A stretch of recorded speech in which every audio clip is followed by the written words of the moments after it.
الكريم، احنا من التفاصيل للغنى حنجي للدوبيت، وما بعيد على شعراء الدوبيت الغنى، وما بعيد عليهم ان هم بيتفننوا وبيبدعوا في مساحات وفي مجالات عده.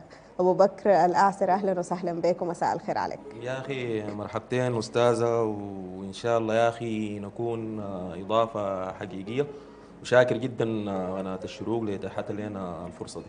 احنا قبل ما نبدا في تفاصيل الدوبيت وفي كثير من الاشياء المرتبطه بابو بكر، رايك شنو ترحب بالجمهور بنص؟ والله يا أخي بقول نحن أصلا ناس جزيرة، أرض المحنة الدافقة خيرة، نحن ناس طيبين سماحة، وياما كم خلدنا سيرة، ونحن أصلا ناس جزيرة نفتخر تربالة والله، نزرع واطونا مندل، الصعاب الباقية قاسية ليها، نحن دوامنا جندل، نرفد السودان بخيرنا، وللعوج دائما نعدل، ونحن أصلا ناس جزيرة. يا سلام. نحن في كل حاجة غدوة، نحن أدبة، نحن شعراء، نحن ضباط الذخيرة، ونحن للجايين مرحب، قلوبنا طيبات السريرة، ونحن أصلا ناس جزيرة. في العلوم شايلين مساحة، لينا حق نفخر صراحة، فينا قاضي، فينا عالم، فينا اخصائي جراحة، وليه حق تفخر بلدنا باجتهاده وبنجاحه، ونحن أصلا ناس جزيرة.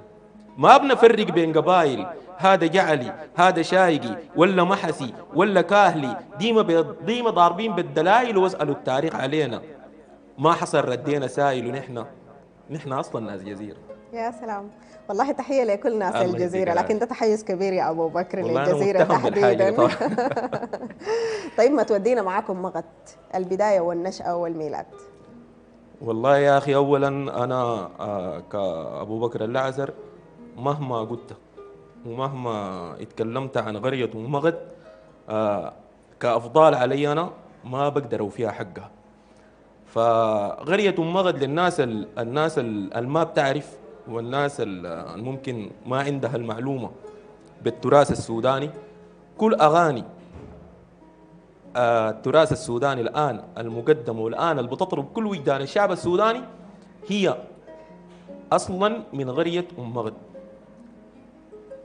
منايا لك ما وقف، وتمنيت أنا وتكبر تشيل بيردف ماك لقى الطرف، البازل بابكر جر القول والشكر، أنا ليل يا بازل سلام. بابكر، قلبك شجيع وصميم وداب الكر، أخوي أنا ليبي في الشضيم وقاهر من قديم، أنا ليهم بجور كلام دخلوها وصقير حام، فارس الحديد انحمل ما حرس الجري، وصدرك موشح بالدم ما بخاف،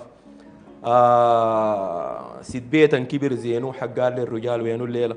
طبعا كلهم حبوباتك يا أبو بكر، هم كلنا الكاتبين حبوباتنا التراث والله، ديل. زينب بنت بابكر ود موسى، والنور بنت بابكر، وعشة بنت موسى، ديل كاتبات الأغاني دي. فخلف الله حمد هو فنان، هو ملحن للأغاني دي، فهو أساسا خلف الله حمد يعتبر عند خالاته يعني. فالحاجة دي لقيتها للأسف الشديد موجودة في البيت أنت أنا مما لقيتها قمت موجودة وقمت في البيت. عليها، معناها ما لقيت صعوبات يا أبو بكر في البدايات عموما؟ يعني بنلقى في كثير من الشعراء بيلقوا صعوبة إنه أول نص أنا أقوله لمنه، ولا أول حاجة أكتبها ممكن أمشي أستشير منه. أنت قمت في بيت أصلا موجود فيه الشعر وموجود فيه الغنى وعارف تفاصيله، بيت فني. يعني انا غير كده، ما الحاجه دي زي ما اقول لك الجينات الابداعيه بتورث. فال في قريه مغد ممكن لو مشينا، لو مسكنا ناس كثيرين كده بتلقون شعراء، تلقون فنانين، يعني عندنا يعني بقول الخرطوم هنا حكامات ديل غنايات، يعني الواحده لو في عرس ولدها بتلقى عنده 70 اغنيه. فالحاجه دي كلها من قرية مغد، وكلها طالعة من قرية مغد. الحاجة الثانية المؤسفة واللي نحن مظلومين فيها تماما، القنوات السودانية ضعيفة في التوثيق ده. يعني خلينا اتهم لك كل القنوات السودانية كيف الآن بتجي بتتغنى أغنية أنا ليهم بجور كلام، بيكتبوها تحت تراث. طيب لا غناء بتمشي تسأل قبل البرنامج ما ينتج، ولا فنان عارف، ولا معيد عارف، ولا اي حاجه. فيعني خلف الله حمد ما هنا ما بعيد، ده بيته نحتاج واسره. لأنه يعني نعمل تفاصيل كثيرة في موضوع إنه نوثق للفن السوداني بصورة عامة ومجملا، وإحنا عاوزين نوثق لك هسه والله انا كمان نصوص. عايز اديك بشرة ثاني، انه غناة الشروق ومتفقين على اعداد حلقه وإن شاء الله التوثيق ده حيكون من قناة الشروق دي. كل بشرة لكل أهالي مغد نحن حنوثق للحاجة دي من خلال قناة الشروق إن شاء الله. جميل، إن شاء الله. إحنا نتمنى يعني دائما كل المساحات وكل الفنانين، كل المبدعين، كل اللي أثروا وجدان الشعب السوداني في نواحي عدة هم يكونوا فعلا موثقين في مكتبة ضخمة هي تحتفظ بحقوقهم وإبداعاتهم وفنهم العظيم اللي قدموه. أبو بكر حنسمع شنو؟ طيب نسمع بقول بنياد عزة يا وطني العزيز أصفاطن حراير إلا ساحة الحارة كضب اللاتن المرقن هجير صف النصر ما فات اللينا الحق بنفخر ويسلمون نبواتن ما قالن بناتنا قعدوا يمرقوا رجال مرقن جملة ما خلن فراغ ومجال هتف نقالنا الزايدات مضار وجمال في شان الوطن موتنا بنشوف حلال أقسم بالذي خلق الخلايق ضمة ما بنرضى الكنشين والعفن والرمة أنا إن جابوا سيرتك نعوج بنغمة برجف كل مثل الضارب مرضا وحمى نموت بالعزة ما بنموت يمين بيهانة فوق عرض البيوت حرم نقابل الدانة رطن السلاح ودوة الجبخانة نهوش حرم والبتراخة ما هم معانا نحن الفرسة يوم ردح السلاح وزخير وما بهرشونا باليوم اللي بحلق طيره الموج اللي بياكل يابسته وخديرين عدينا فوق وفود ويعكس سيره ثبات في الزايلة في المحن البلول حراس والخيل التجقلب في المحاص فراس القول والضلال والله ما من ناس فرس وعزة يوم ضق الطبول ونحاس كراما نحن مما قمنا فيها الزايلة نفسنا بتابة للشينة وفعايل المايلة أخوك يا الحرة يوم ردح الخيول الجايلة فكر سديد وكف حديد وأيضا طايلة فكر سديد وكف حديد وأيضا طايلة. يا سلام يا سلام. الله يديك العافية. أبو بكر، اختيارك للكتابة يعني دائما هي منتقى لقضية ما، لمنطقة ما، لتفاصيل بتاعت حاجات ممكن تكون عفوا أنت معايشة. كيف بيختار أبو بكر نصوصه وكيف بيكتبها؟ والله أول حاجة في زي ما قلتي النصوص بتاعت القضية دي. أول حاجة أي شاعر ما كتب شعر في القضية أو في الشيء الحاصل أو في الشيء شايفه فأنا بقول له والله أترك قلمك، خذ قلمك وتاني ما تكتب. باعتبار انها هي رساله. هي رساله، والشعر في حد ذاته رساله. يعني انا كان عندي قصيده بتاعت قضيه والله انا تردمت فيها من ناس جيلي او من بني جنسي يعني من الرجال. كانت عن شنو؟ كانت عن العلاقات العاطفيه اللي بالكذب. والزول اللي بيمسك له بنت ناس 3 و4 سنة وهو غاشيه وهي هناك مصدقه ومؤمنه انه الزول ده دايره وكده وهو كل لاعب بيها. فاتردمت فيها ردم والله مبالغ. فبيقول لك يا اخي مالك علينا، ولا بيقول لك ما تسكت وكده. يعني الكتابه دائما بتكون من واقع تفاصيل حياه معاشه، من حاجه معاشه، هي من حاجه واقع ومن حاجه معاشه.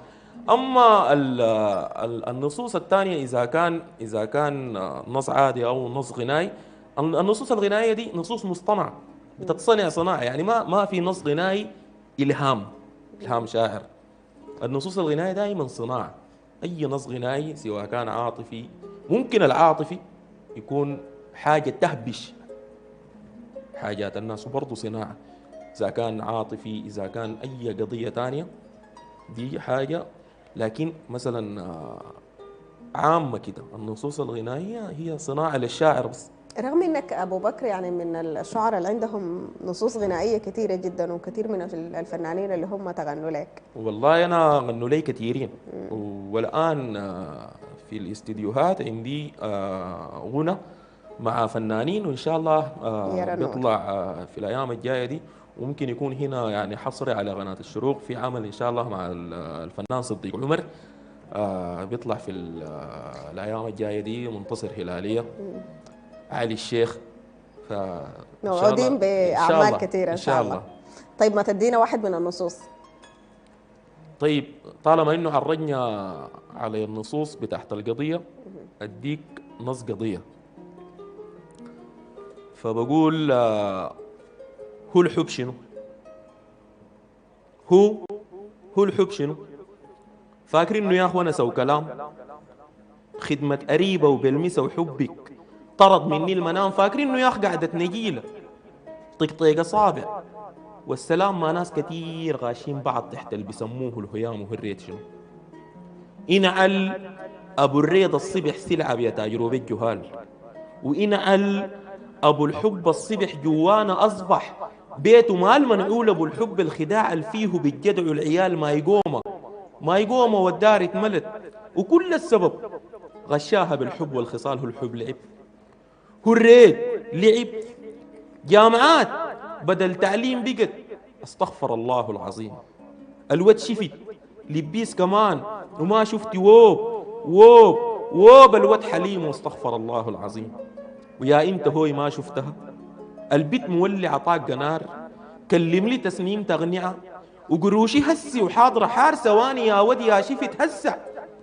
بجيب لك الشمار وحدات كتير راحن كده، وحدات كتير راحن كده، موهومة يا أخي شرفها طار واستغفر الله العظيم. ويا أختي هو يوعي الدرس، أبقي واعية وست فهم، ما ناس كتير راحت كده. شامبارو شلات السجم عربية موديل السنة وحلاقة ما مفهومة كيف، اليد مستفة بالختم. هم ديل البشر، هم ديل البشر، ديل الملونة هموم وغم واستغفر الله العظيم. أصل الفهم فعلا قسم واستغفر الله العظيم، أصل الفهم فعلا قسم. يا سلام أبو بكر، يعني الكتابة للقضية ما هي بالشيء الهين، وزي ما قلت إنها هي رسالة بذات الكثافة للكتابة لواحد من القيم السودانية الجميلة، الحماس، سواء كان الفخر، الكرم، غيرها من التفاصيل دي. خلينا نقول برضو يعني الكتابة في مجال الدوبيت تحديدا، واللي يمكن دي أصبحت الآن في الفترة الأخيرة هي رائجة كثير، يعني بالذات وسط الشباب. شنو اللي خلى إنه الدوبيت هو يطفو على السطح الآن؟ أول حاجة الآن المسيطرين على الساحة اللي هو شعراء الدوبيت. الحماسة، أنا ناسي مثلا لو مشيت قريت لك نصوص عاطفية أو كده ما بتلقي تفاعل، لكن أمسك المايك ده والله نحن بعد كل منتدى بنشتغل جنزبيل يومين للحماس. أي والله العظيم، عشان حليقنا ده يرجع، ودايرين الحاجة دي. وبتجي بتطلب بتقول لهم نصوص ولا دوبيت، بتلقاهم كلهم كوركوا بصوت واحد دوبيت، رغم انه اللي بيجي المنتديات هم شباب، يعني فئات عمريه شباب شابه، كلهم شباب، وكلهم حتى والله حتى اقول لك الجنس الاخر او الجنس اللطيف اللي هي البنات، يعني الواحده ما بتكون فاهمه اي حاجه من اللي بتقوله، لكن منطربه حتى السمالة. فالاختفاء ذاته بتاع شعراء النصوص اللي نحن كنا بنعرفهم زمان هسه بيقوا ما في شيء ذاته او مختفين عن الساحه. فانا ما اعرف هم موجودين في السودان ولا سافر. يمكن هي اختلاف الذائقة السودانية بصورة عامة، ويمكن لأنه ما كانت سابقا هي عندها مساحة وكثافة ووجود إعلامي، والآن أصبحت عندها مساحاتها. خلينا نتكلم برضو عن المنتديات والمنابر الثقافية اللي أتاحت مساحة، لأنه الشعراء هم بالنسبة لهم تبقى مساحة، ومشاركات أبو بكر في المنتديات الثقافية والمنابر دي بصورة عامة. أول حاجة نحن زمان يعني قرينا جامعة الخرطوم، لكن هسه حاليا جامعتين في السودان قاعد تصدر الإبداع ده للشعب السوداني، ومن هنا التحية لهم، جامعة النيلين وجامعة السودان، والآن جامعة بحري ماشية في الخط. الناس دي الحياة عندهم ما أكاديميات. جامعة الخرطوم المتعارف عليها جامعة سياسية بحتة، كلها منابر سياسية، ما في المجال الثقافي ده ما فيه. أنت ما كان لقيته لما كنت في الجامعة؟ ما كان في منبر؟ كنا بنمشي جامعة النيل، يعني كنا بنمشي جامعة النيل. شوفي حوش النيلين ده الآن لو بكرة أو أي يوم من أيام الأسبوع الأيام الرسمية مشيتي جامعة النيلين بتلقي فنانين، بتلقي شعراء، يعني مساحة إبداعية متكاملة، خاصة الحوش. كل نجوم المجتمع ديل بتلقوهم قاعدين. من هناك المنتديات مدورة دي، بالخصوص المنتديات الجامعية بيدعونا لمنتديات في الجامعات بنمشي بنشاركهم.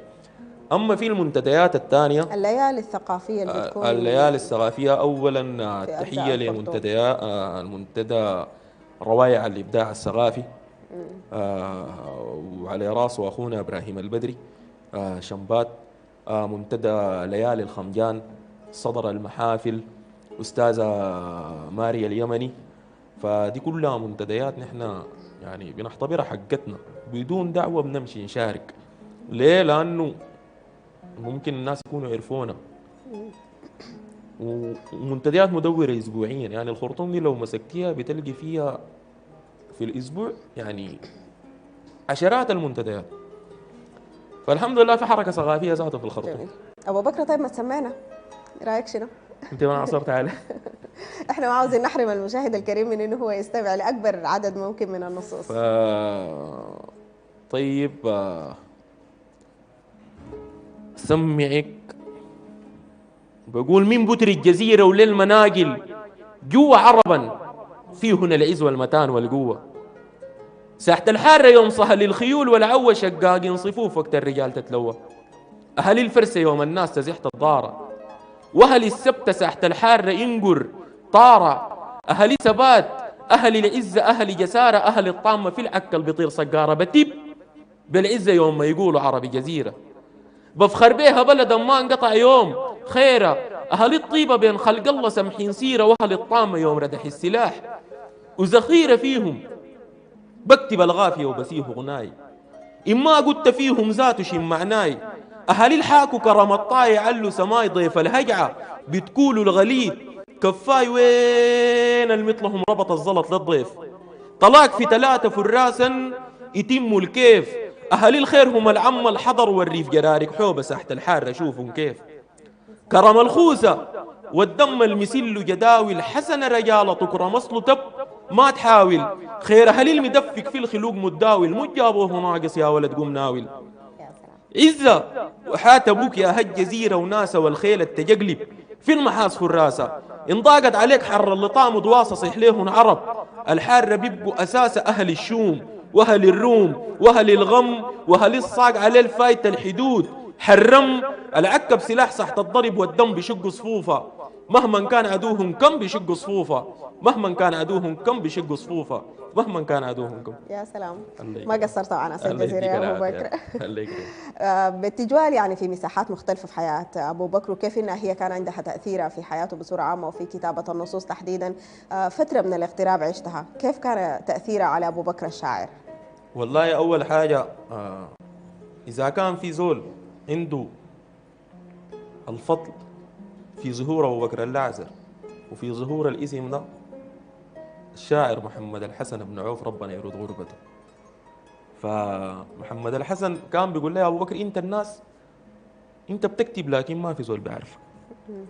في أي محل داير تاخذ نص خذ صورتك، عشان لو لاقاك زول في الشارع يقول أيوة ده الزول الشاعر. فساعدني والله كثير ووقف معاي والله العظيم وقفة. يعني أنا تعبت في البدايات استشارات هذه كيف هذه كده. كان لما جيت اشتغلت أول حلقة لي في قناة السودان، أنا عشان تعرف الزول ده زول كبير كيف وزول. بعد الحلقة اتصل علي قال لي أبو بكر أنا بعد ده ما عندي شيء أقدمه لك، أنت قدم للناس. كيف؟ قال لي لو جا زول شاعر مبتدئ وسألك قال لك يا أبو بكر أنا دايرك تقيف معي وتعدل معي وما وقفت معك، ده القطاع اللي بيني ما بينك من هنا. فالتحية له من هنا وإن شاء الله ربنا يرد غربته. الغربة مصدر إلهام، ومعظم كتاباتنا معظم دوبيتنا معظم نصوصنا معظم كتبت هناك. ليه؟ لأنه الواحد بيكون قاعد مع نفسه كثير. ف بالذات قصائد الشوق والبلد والوطن والرجوع والغربة والتفاصيل دي هي بتكون أكثر في الغربة والتلفونات اللي بيجيك بالغلط. كثير من المواقف اللي لاقتك يا أبو بكر، وممكن تكون في واحد من المواقف اللي عنده تأثير، سواء كان هو موقف طريف أو حزين أو موقف ما إنساني، فبيكون هزاك من جواك وأجبرك على أنك تكتب واحد من النصوص. والله أنا أكتر موقف يمكن في الغربة ده جرسني كده غير قصايد الشوق أنا كان أول أغنية لي اتغنت لي وأنا نصها كاتبه في السعودية، اللي هو غنى لي أحمد هاشم. بتقول أديك منها كبسولة بتقول ارحل خلاص من سكتي، مريت جواي انطفت وغابت كمان انا ضحكتي، ما انت ضيعت الحنان ومسخت لي كل دنيتي، ارجوك ارحل مني فوت واقلب كمان لصفحتي. وغنى لي لما حبيب الروح يجور من قلبك اديه السلام، ما الدنيا ما بتقيف عليها انساه وكان بينكم غرام.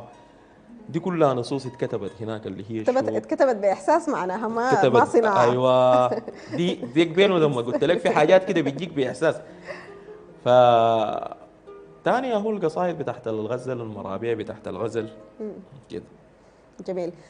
يعني احنا يمكن اتكلمنا في تفاصيل كثيره، وتكلمنا في نواحي عده. خلينا نتكلم اكثر عن انه في حياه الشاعر بصوره عامه في اشخاص زي ما اسلفت وقلت، واحد من الشعراء ابن عوف اللي هو كان عنده القدح المعلى في انك تظهر كابو بكر الاعسر.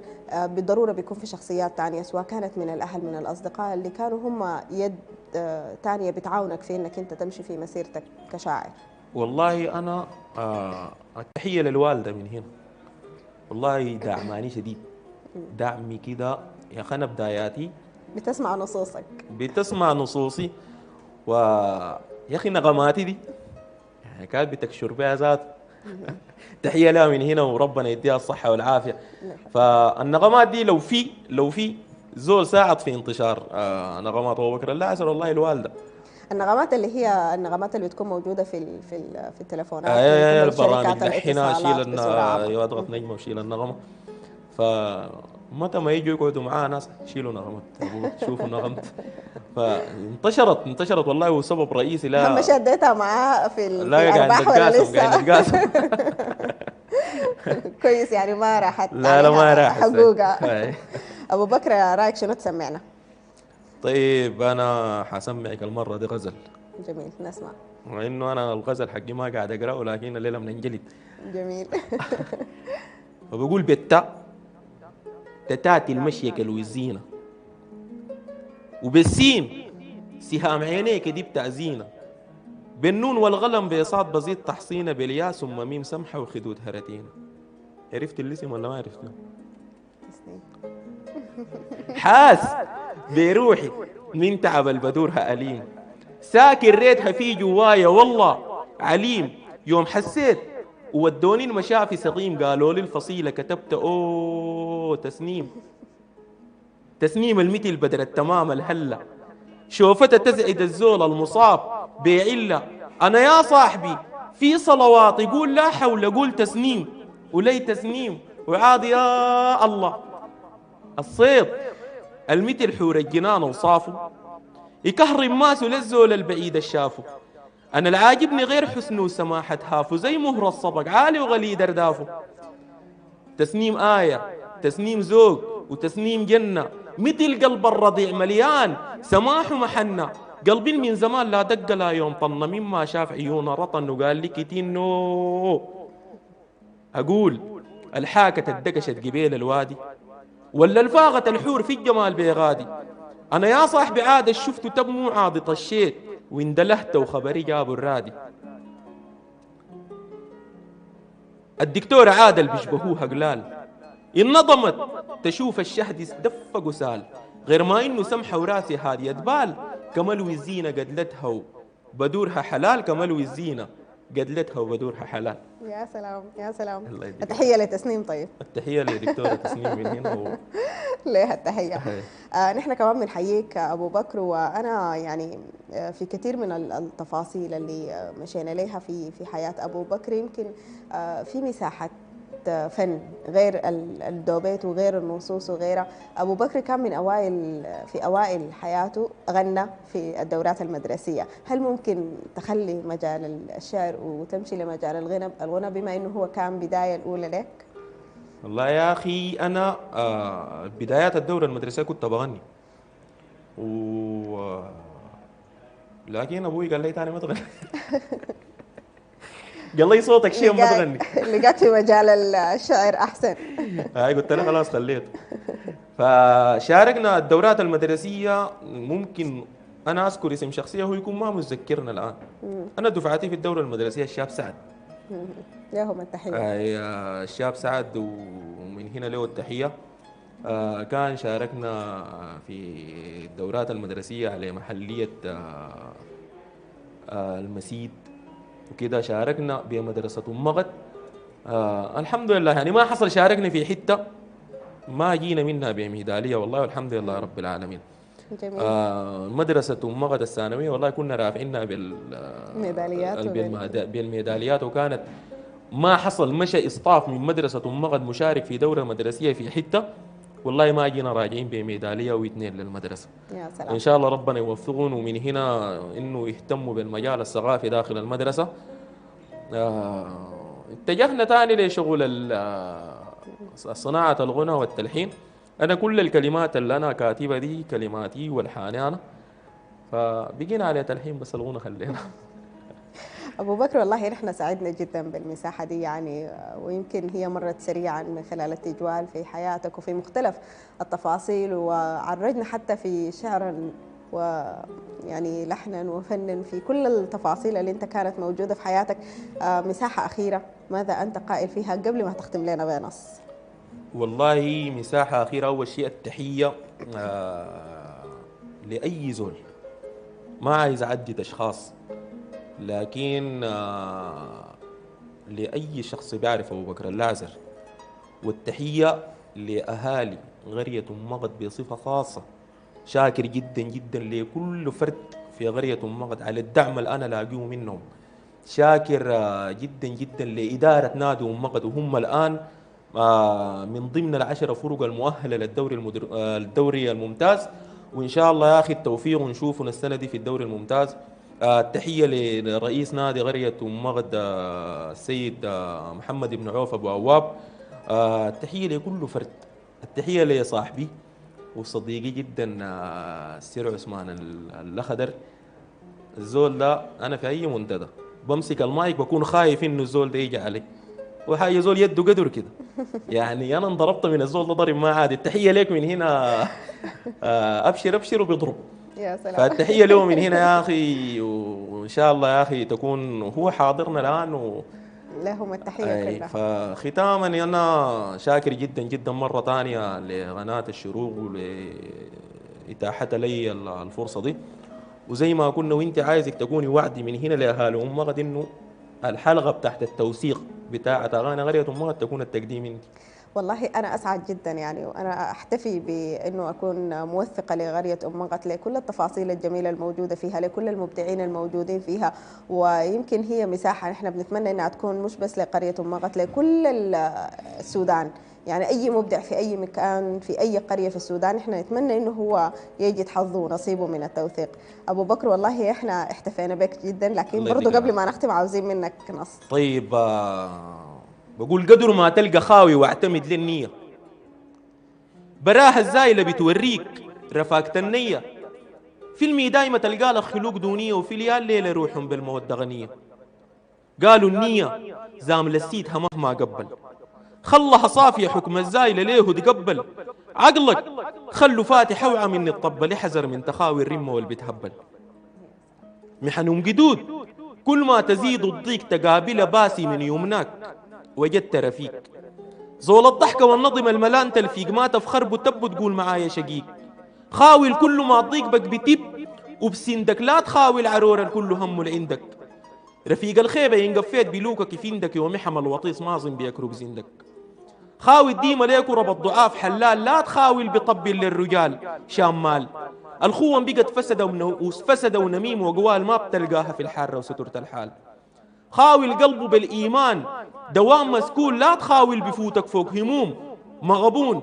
وحاط اسم الله وحاط اسم الله وحاط اسم الله، مهما كنت انت تكون مصيبتك تابة والله يقول له بتهم، مصيبتك تابة والله يقول له بتهم. يا سلام أبو بكر الأعسر، شكرا جزيلا لك، شكرا لحضورك، شكرا جميلا لكل النصوص اللي عطرت بها مساء ظلال الأصيل لهذا اليوم.